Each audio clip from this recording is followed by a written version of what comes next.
Good morning everyone. Today we are starting a new chapter, that is chapter 6 division. पहले मैं आपको recap कराऊंगी जो आपने क्लास 2 में सीख कर आए हो. कैसे 6 into 3 हमें क्या मिलता है, 18 मिलता है. 6 3s are 18. तो अब डिवीजन फैक्ट कहता है कि अगर इस 18 को आप 3 से डिवाइड करोगे तो आपको क्या मिलेगा, 6 मिलेगा. और अगर आप इस 18 को 6 से डिवाइड करोगे तो आपको क्या मिलेगा, 3 मिलेगा. 6 3s are 18 होता है. तो जब आप 18 को 3 से डिवाइड करोगे तो 6 मिलेगा, और जब आप 18 को 6 से डिवाइड करोगे तो आपको क्या मिलेगा, 3 मिलेगा. नेक्स्ट क्वेश्चन बेसिक डिवीजन है टेबल के थ्रू. टेबल जिसको टेबल आती है उसे इसमें कोई प्रॉब्लम नहीं आएगी. 18 को 2 से डिवाइड करोगे तो मुझे क्या मिलेगा, 9, बिकॉज 2 9s are 18. 9 को किससे मल्टीप्लाई करूंगी कि 27 मिलेगा, 9 3s are 27, 9 8s are 72, 9 8s are 7. Basic multiplication जो टेबल है वो बच्चों को आनी चाहिए. 2 9s are 18, 9 3s are 27, 9 8s are 72. ये थी आपकी रिकैप एक्सरसाइज जो आप क्लास 2 में ऑलरेडी करके आए हो. अब मैं आपको करा रही हूं एक्सरसाइज 6.1.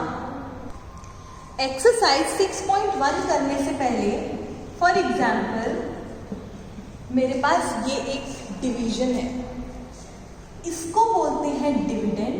ध्यान से सुनना, इसको बोलते हैं डिविडेंड, इसको बोलते हैं डिवाइजर. क्या बोलते हैं, डिवाइजर. और जो हमारे पास इज इक्वल टू के बाद में होता है, यानी जो हमारा आंसर निकल कर आता है, उसे हम बोलते हैं quotient. It is not question, it is quotient. Dividend, divisor and quotient. ध्यान से देखो, डिविडेंड जिसको डिवाइड कर रहे हैं, जिससे डिवाइड कर रहे हैं उसको बोलते हैं डिवाइजर, और डिवाइड करने पर जो आंसर निकल कर आता है उसे क्या बोलते हैं, क्वोशिएंट बोलते हैं. क्या बोलते हैं, क्वोशिएंट बोलते हैं. तो एक्सरसाइज 6.1 में हमें ऐसे सिंपल दिया हुआ है, यहाँ पे डिविडेंड लिखा हुआ है, यहाँ पे डिवाइजर और यहाँ पे क्वोशिएंट. हमें डिवीजन फैक्ट लिखना है. क्या लिखना है, डिवीजन फैक्ट. डिवीजन फैक्ट लिखना है. मैं थोड़ा साइड में यहां लिख देती हूं. ये dividend, this is divisor, this is quotient and this is division fact. अभी मैंने आपको ये सिखाया था, यही सिखाया था. ये था मेरा डिविडेंड, ये था मेरा डिवाइजर और ये था मेरा quotient.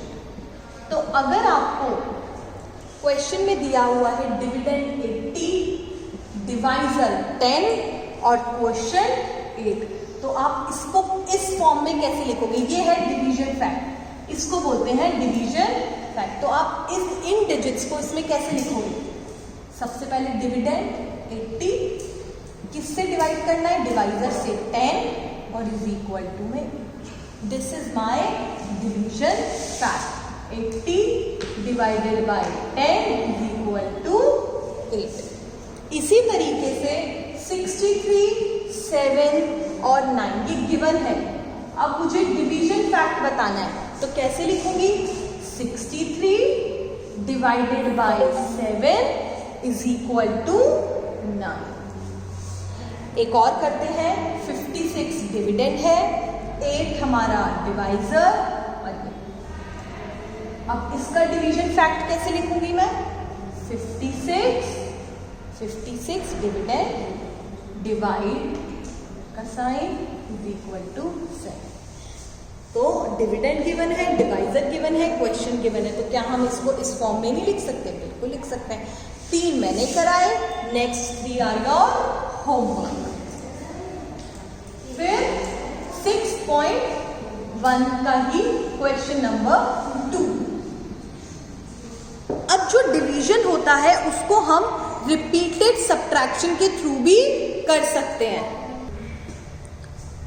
Alright, next question number 2 है, इसको रिपीटेड सब्ट्रैक्शन भी बोला जाता है। एक रिपीटेड सब्ट्रैक्शन से क्वेश्चंस होते हैं, ये मैं आपको नेक्स्ट क्लास में सिखाऊंगी, क्योंकि ये कराने के लिए मुझे रिपीटेड सब्ट्रैक्शन पढ़ाना पड़ेगा और रिपीटेड सब्ट्रैक्शन हम नेक्स्ट क्लास में करेंगे। अगर मैं वो पढ़ाने लगी तो बहुत ज़्यादा लेंथी टॉपिक हो जाएगा और आप कंफ्यूज हो जाओगे। तो जो रिपीटेड सब्ट्रैक्शन है वो हम नेक्स्ट क्लास में करेंगे। Thank you.